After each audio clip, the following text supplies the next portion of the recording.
Hey everyone, it's Dymphna here, and welcome to the Intelligent Property Investor Weekly Masterclass. My goodness, that's a mouthful. What are we going to talk about today? Well, there's actually been some interesting things that have come out during the week that I thought I would share with you, because we all want to be more intelligent, because you know what that means as property investors. The more we know, the more intelligent decisions we can make, and ultimately the better results we're going to get, which means more profit, more money in the bank ultimately. So that's why I'm doing this series. This is why I want you to tune in and to be part of the program every week, because I'm going to be covering a lot of different information globally, in Australia, as well as some of the underlying fundamentals as well. So I've got a lot of stuff lined up for you for the week. Now, as we go through and we talk about what's happening in the market, now, I push this out through everywhere. So some of you may well be listening to this as part of a podcast. Some of you may be on my YouTube channel, and some of you may be on my website listening to these weekly updates. Wherever the forum is, I'm excited to have you on board. If you are listening to audio only, though, you will get more out of my weekly updates by going to my website. And it's iloverealestate.tv. And you can get on there and you can actually get in and you can start to understand what we do. There's a whole lot more information there, and you can have all of my charts, because a lot of what I'm doing is I'm showing you what's happening and why. And when we understand what's happening and why, then we can start to make conscious decisions about what we need to do in order to make better returns out of making better decisions. So, what's on today? Well, the first thing is we're going to be having a look at the property market and how it broke a record that has stood for 33 years. My goodness, wonder what that record is. We're also going to be looking at the March figures and how they show the rebound story. Now, this is a story I have been talking about for over a year. In fact, since when COVID started, even before COVID started. Now, I didn't know what the mid-cycle slowdown was going to be, but COVID was what it turned out to be. But I did say we would go into a slowdown and then we would pick up substantially. We'll have a magnificent run. So I want to talk more about that. We're also going to be talking about which capital city's rental market is absolutely scorching right now, and how that affects you as investors. We're going to be talking about the Tradie Bonanza, and we're going to be going into the effects of the global money printing operation that is going on everywhere. And there's a curious consequence of COVID and work from home that I also want to cover off with you guys. So let's get into the information. All right, first up, I want to talk about I'll just move that camera a little bit so that you can actually see the side of my screen. My goodness, there we go. Oh, sorry about that. Okay, so I want to talk about the change in dwelling values. Now, you can see here, there's a map of Australia, all of the states. Every single one has an arrow going up. So these are the March figures. This was just the end of March, and you can see there that every capital city right around Australia has had increases in house prices. Now, this is units and housing. Obviously, housing is my preference because you can do more with the land content than you can with units or townhouses or anything else or apartments. But everything went up. So this is including units. Now, I stress that point because if we just pulled out the housing figures as opposed to the dwelling figures, they would even be higher, because houses are going up even more so than apartments and units.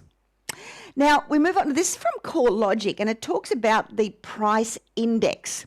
So you can see here on, rolling month on month, March as the month of March was up 2.8% across the country.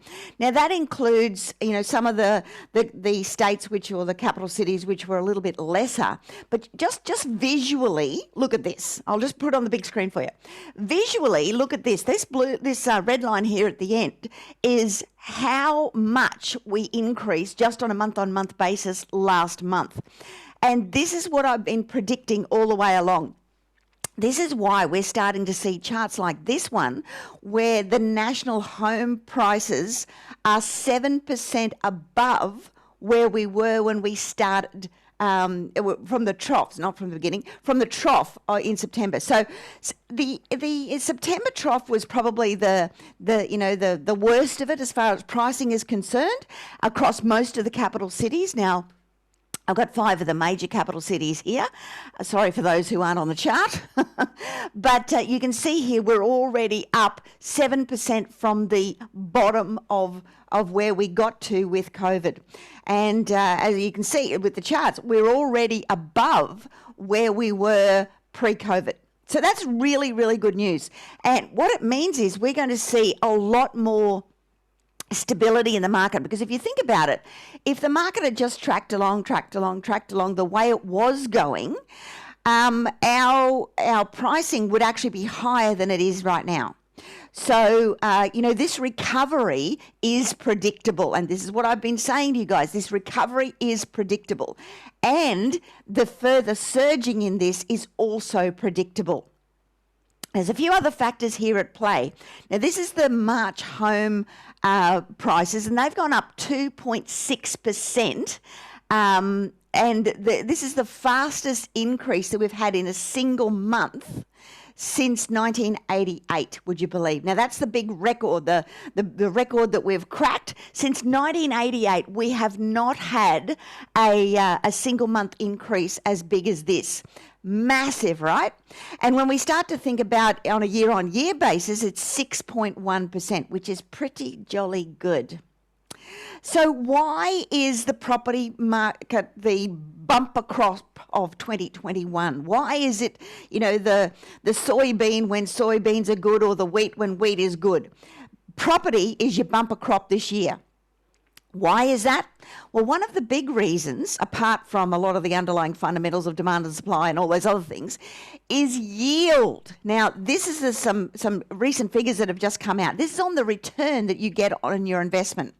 So basically, when return on investment, and the investment, one particular sector of the market outperforms other sectors of the market, what we have then is the whole herd mentality kicks in. And when the herd mentality kicks in from an investor perspective, that particular sector which has the highest yield, everybody jumps on. And we get this whole FOMO effect, fear of missing out. And that's really what we're seeing now. So we've got the combination of fear of missing out, but we've also got the combination of yield being higher in the property sector than the other sectors. So obviously, where's the highest yield now? It's property, of course, and that's what we need to focus on. So this chart is a great chart because what it shows is how dramatically the property prices have gone up. And you can see here the annual change in rents on houses. Darwin has topped the list, but you've also got to put that into context because Darwin was very low for a very long time. So it's been in the doldrums for quite some time. But it's had a 17.9% increase. Perth is next, and again, put that into perspective. Perth was also in the doldrums for a very long time. So they got a lot of catching up to do. So Perth's running there at 14.6%. Then we have Canberra coming in at 5.8%, then Adelaide at 5.3%, Brisbane at 5.2%, Hobart at 4.1%, Sydney at 3%, and Melbourne just scraping into the positive at 0.9%. Now, units tell a very similar kind of story. Units have not performed as well in Sydney and Melbourne. You can see there they're actually in the negatives, they're not in the positives. And that's really the story that I keep telling about why housing is a better investment than units or apartments, which is why when I talk about the worst investments you can possibly buy, I'm talking about, one of those three that are the hit list are apartments, because you have no control. And the more control you have, the more money you're going to make. Of course, off the plan things are the same thing, because what you're doing is you're buying somebody else's profit. There's nothing you can do. You've bought a developer's profit. It's an end-of-the-line product. So there's nowhere for you to make any money other than to get out there and wait for the market to move. So you're sitting back waiting for a market to do something that you don't have control over. And the third one is townhouses, because you're controlled by body corporate and other things, but that's another story. When we take that into the yield perspective, let's get back to yield. These are the yields across the dwellings, as you can see there, and combined right across the five major, well, all of the capital cities there. I've got not just the five majors and the regional areas included. We're still well and truly into the positives. Now, what does that mean for us? Well, when yields are up in the property sector, people have more money. They're more wealthy. They feel more wealthy. They can pull down on their value in their housing. They can pull that out. They can spend. They can put in a pool. They can buy a new car. They can enter into a new business. They can buy another investment property. All of these things make the whole economy spin round. Now, one of the important sectors when we look at an economic boom is the business sector. And the business sector's confidence is through the roof right now, not just in Australia, but also, around the globe. So this chart here really shows the effect of an economic boom. Because when you have more confidence, we'll start down here at the bottom, we've got more confidence, so confidence starts to improve. The first thing that happens is asset prices rise because people want to go to the safe assets. And the biggest safe asset in Australia, because we're property mad over here, is property. And that's why our property prices are going through the roof. That then flows on to higher spending because we're more confident. We're happy to get out there and buy that new car or that new investment property or whatever else. That creates higher growth, which creates more confidence, which creates more asset pricing increase, which creates more spending, which creates more... and it goes round and round and round. So that is the circle of business confidence and an economic boom in its totality. So that's what we're running through right now, and we are just going round and round and round the wheel. When we have a look at this chart, what this shows is the massive upsurge as a result of the dip of COVID. So this dip coming down here is the COVID dip, and the confidence was very, very low, as you saw, particularly when we got into the into the depths of COVID. But this chart is even more interesting because what it shows is the effect that APRA had on the economy back in 2017. So let's go back over here. So here we are, 2017. Confidence was high.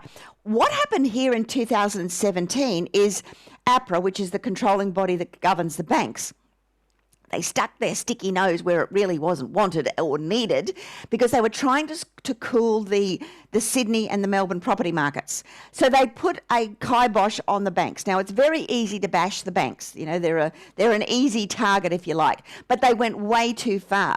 And lending got pulled back when we had the Royal Commission. Everything else happened. So what you can see here is 2017 through to about here is the beginning of COVID. Sorry, here is the beginning of COVID. We were already on this downward spiral, but that's because of the inability to be able to borrow. And one of the hallmarks of having a growing economy, which is doing well and all those other things, is the ability to be able to borrow, to invest. When you don't have that, and you think about any country that doesn't have a sound financial system, a lot of the underprivileged, third world countries and things like that, they don't have a banking system that they can borrow money and invest in a new business or anything else. Consequently, they don't have the ability to be able to grow and get ahead.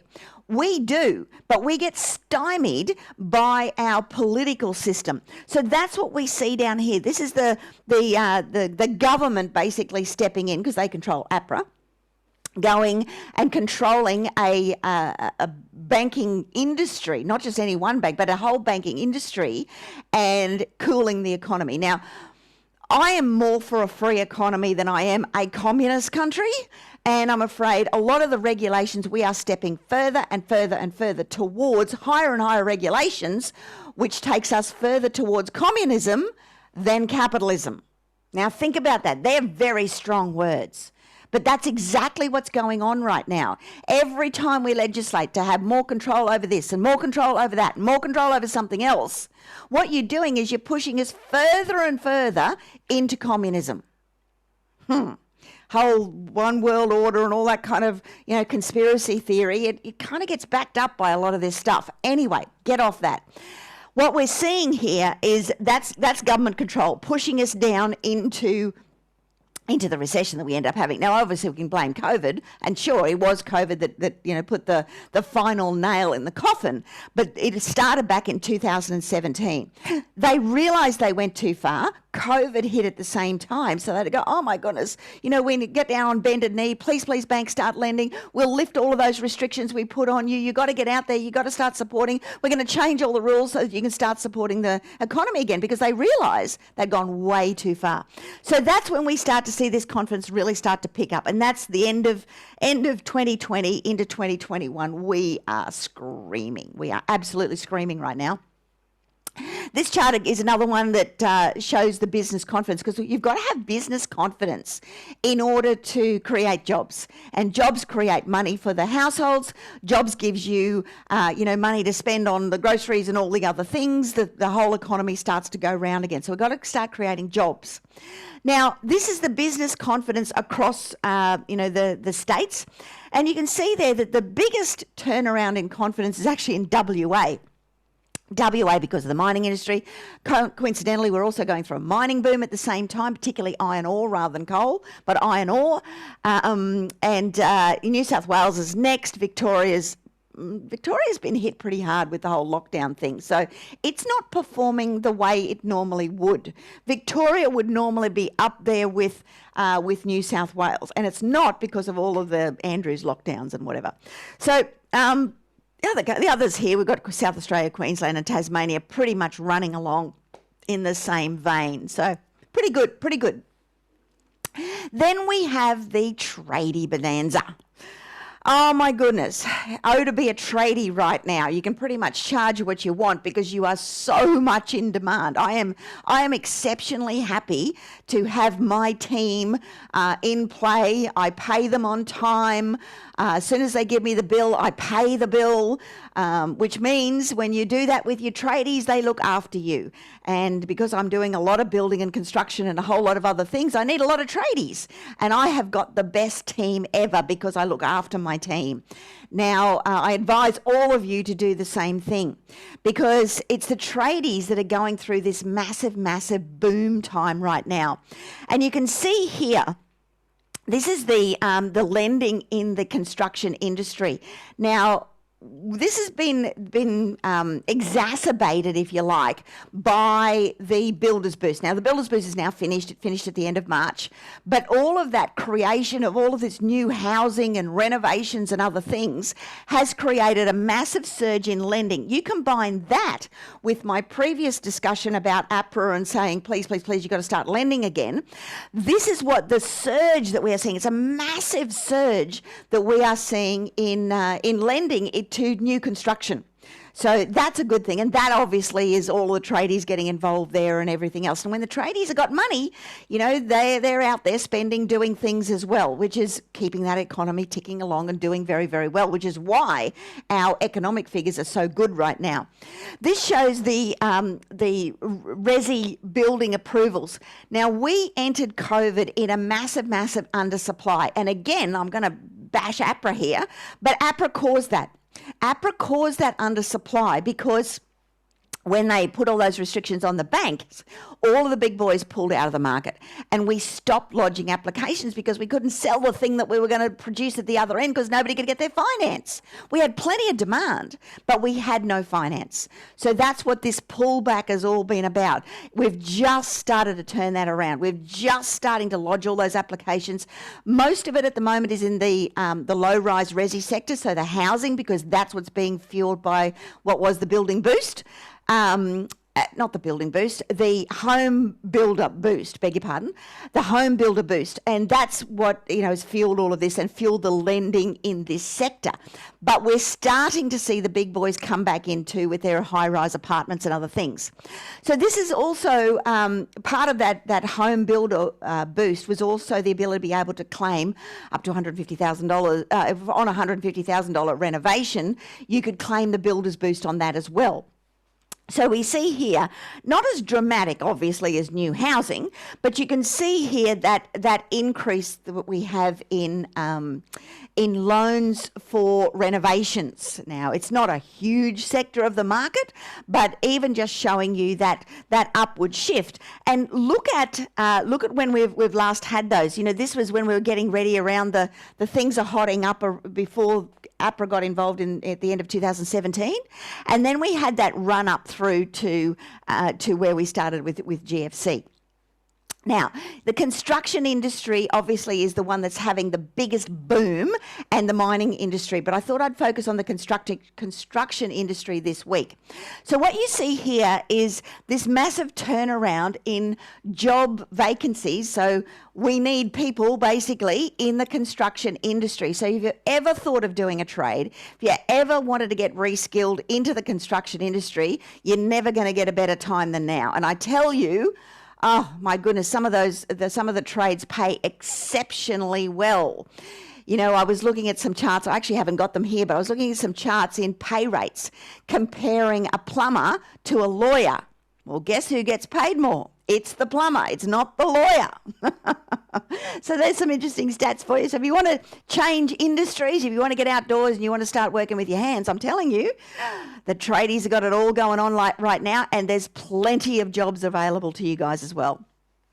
But the job market is strong right across the board. It's not just the construction industry that is showing a resurgence.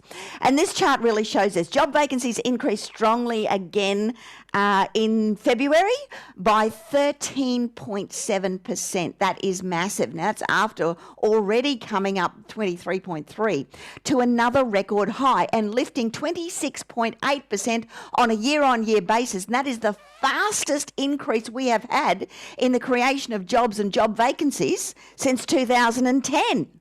Now, 2010, if you remember, was basically the bottom of GFC. So it started in 2008, bottomed out in 2010, and things started to improve from there.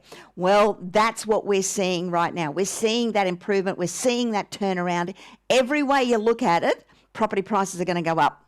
This is another one on job vacancies. You can see here job vacancies as a ratio of the labour force leapt to a record 2.1%, greater than 40% above the average since 2009, historically consistent with unemployment of approximately 4%. So there you go. It's all good news right across the board.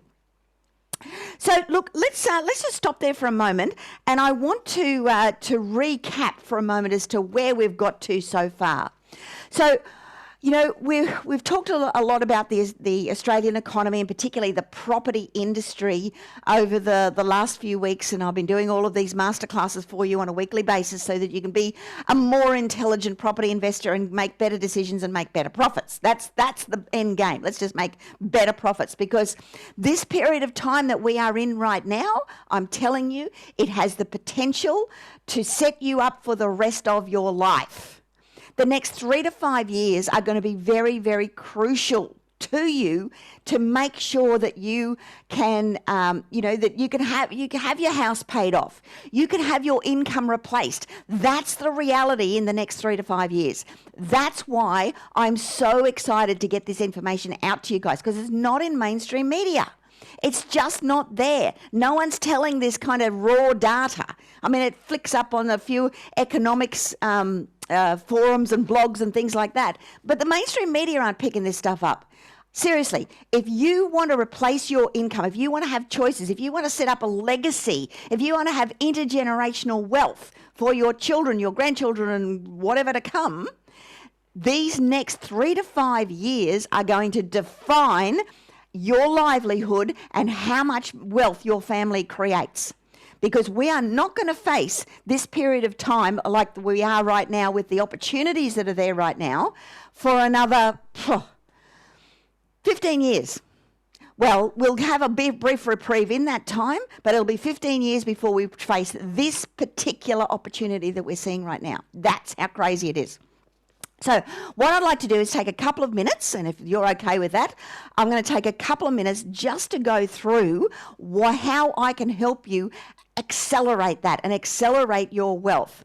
So what I've done is I've put aside a few of my advisors. I've got a big team behind me, and they are fabulous. I've got the best team in this industry. I've got the best team in real estate, and I want to share some of that team with you.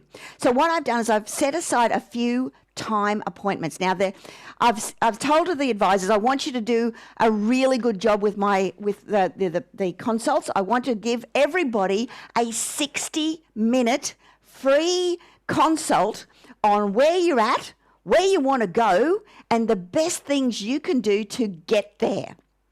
So I'm going to be talking about how we can help you, what we can do to assist you in that process. Now, these interviews are free. They're absolutely free. So you don't have to pay for them. There's no hidden costs or anything like that.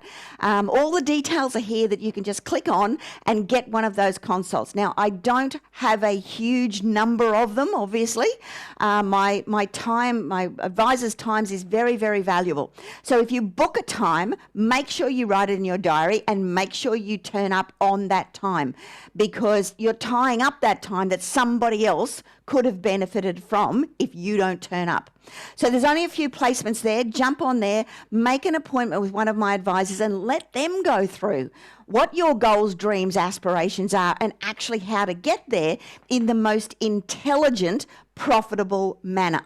Because it is about that. It's about knowing more. It's about being able to, to change things, because whatever you know up to this point, whatever you've been doing up to this point has got you to where you are. But if you want something bigger, if you want something better, then you have to make a change. And if you just rely on your internal data, there's nothing to change with. So this is where my advisors can really help you. Now, I'm calling these, they've got a fantastic name. I Love Real Estate, because that's who we are. I love real estate.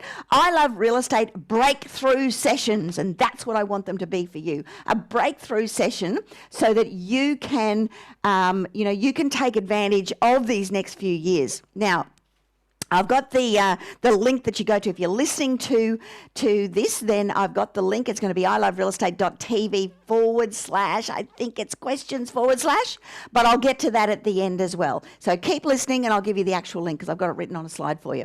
Let's get on with the masterclass. Now, the other thing that's going on a global basis is that we are printing money like it's going out of fashion right across the globe. So it's not just us. This is a chart you can see here of the G10 central banks. Now, all of this upsurge that you see here at the end is the COVID money printing. Now, we only have a very small part of that. If you consider how much we're printing here, we're only part of that orangey line. I'll put it on big screen for you. We are the bottom part of that orangey line because the bit above it is actually browny colour, and that's Canada. So consider how much we are printing compared to the rest of the world. We're doing pretty well. We really are. We are so the lucky country. This is the 12-month change. So this just shows the last 12 months and how much that has increased. And again, little Australia and Canada are that orangey bit there in the middle compared to the US, the EU, even poor old Japan. Japan's been hit so hard. But we are well and truly in the game, but we aren't anywhere near in the game as much as the other guys are. Now, that's actually a good thing because what it means is we don't have the debt that goes with it. And all of our money, apart from a very small proportion of it, has gone to the people. So it's money that doesn't have to be repaid. A lot of this printing money, and when it circulates out into their economies, is going out in the form of loans. Now, what that means is that their economies will struggle for much, much longer than ours because we can recover and then not have a big debt that we have to pay back to the government.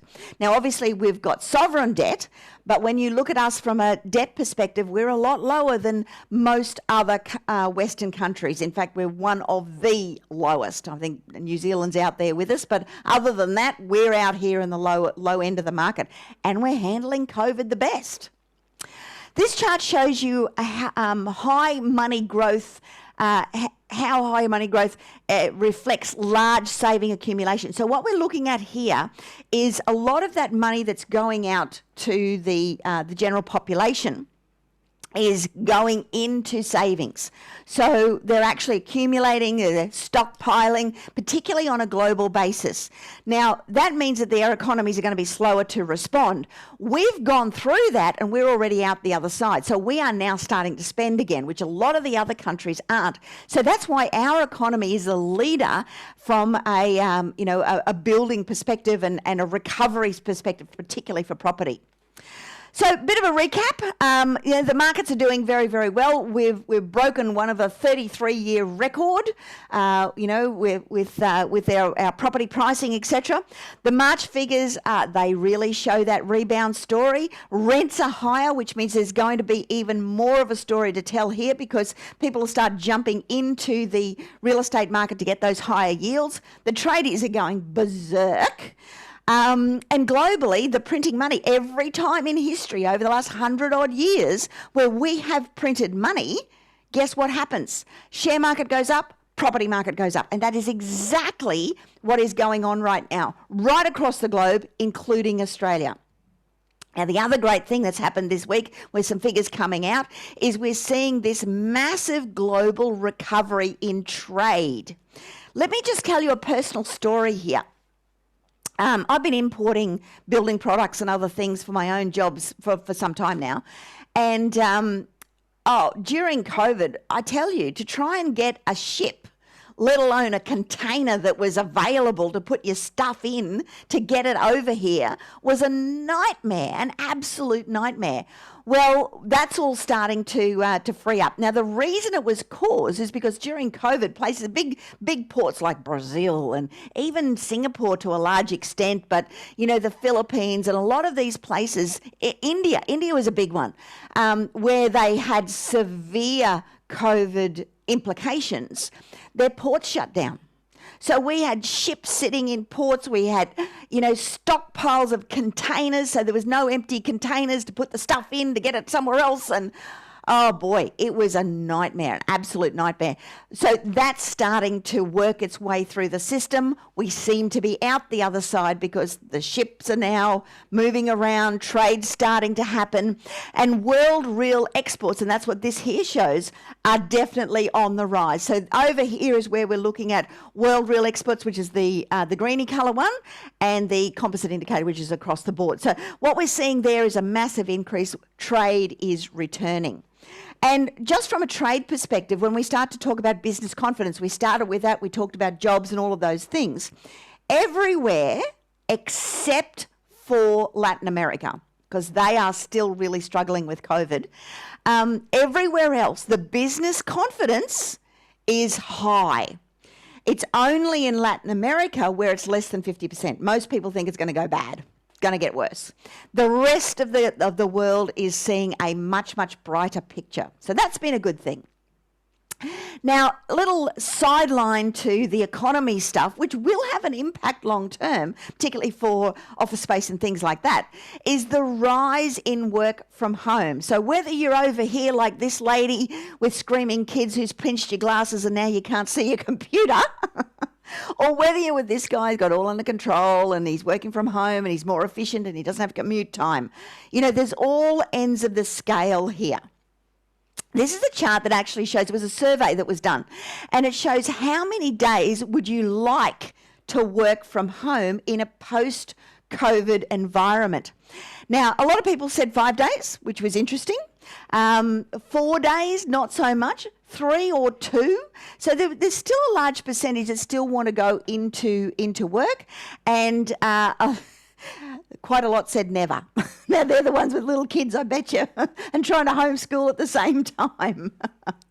So job postings, now this was on ZipRecruiter, offering a 4-day work week. So this is what we're starting to see now. We're starting to see this change in flexible working hours and flexible working weeks. And you can see here 2019, and we were slowly increasing since 2016. 2018, I actually did a big summit. I went right around Australia, and I did this big summit on the next 10, which was the next 10 years, and what innovation we're likely to see. And one of those big things I talked about was work from home. And it was interesting, from there it started to increase. Obviously COVID put it on steroids, but we're still up there. You know, we're still up there in 2021 from a flexibility perspective. And this is good news for family units. It's a good news from pollution with less commuting and all of those things. It's good news from the outer peripheral areas from a housing perspective, because you don't have to rely on going in and out all the time. It's good news for families. It's good news for balanced lifestyles. It's good news all around. And this is something that, as I said, back in 2008, I did a whole one-day seminar just on these new innovations, and that was a big part of it. So the potential for remote work is higher in advanced economies, and you know, places like India, not so good. You know, it's more hands-on. They need to be in the team, etc., etc. China, not so good.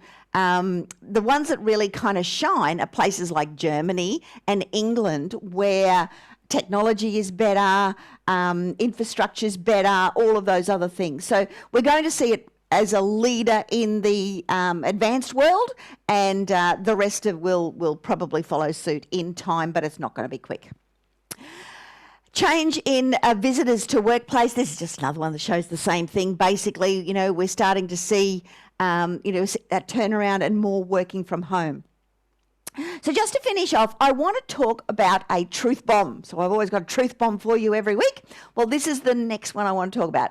Why have I got a skier hitting a tree? Well, when I learned to ski as an adult, so I'm not very good. But, you know, you get your skis on, your ski instructor's there and whatever, and he says, look at where you want to go.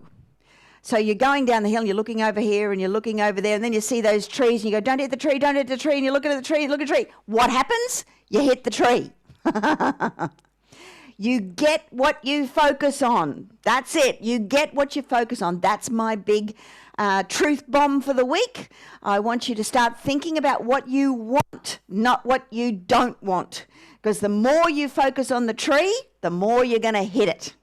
Focus on the money pot, focus on the success, focus on the income replacement, focus on the having no debt on your home. That's what you need to be focusing on, and that's what you're then going to hit. Okay, that's my truth bomb for the week. I hope you enjoyed all of my rhetoric here and all about the what's happening on the global stage and all of those things. Make sure that you take up my my advice there with the don't hit the tree, focus on what you want, but most importantly, my advisors. They are there for you. I'm doing this specifically to help you through this crucial period of time. Take up the opportunity to get one of those free 1-hour appointments with one of my advisors. Now, all the contact details are here. iloverealestate.tv. If you're listening to this on podcast, jump onto my website. That's the best thing to do. iloverealestate.tv, and it's /questions/. But make sure that you jump on there. And if you want to subscribe to these weekly masterclasses, you can see how much content I cover. They're very valuable for you to have on a weekly basis. So please make sure you subscribe. Jump onto my website, get the subscription so you never miss a masterclass, because there might be something really crucial that can make you your next $1 million or your first $1 million if that's where you're at. Either way, we're here to help and support you guys. Get one of those free appointments, and I will see you next week. I hope you had fun with that. I did, and we'll have some more truth bombs and some more hardcore data next week. Bye now.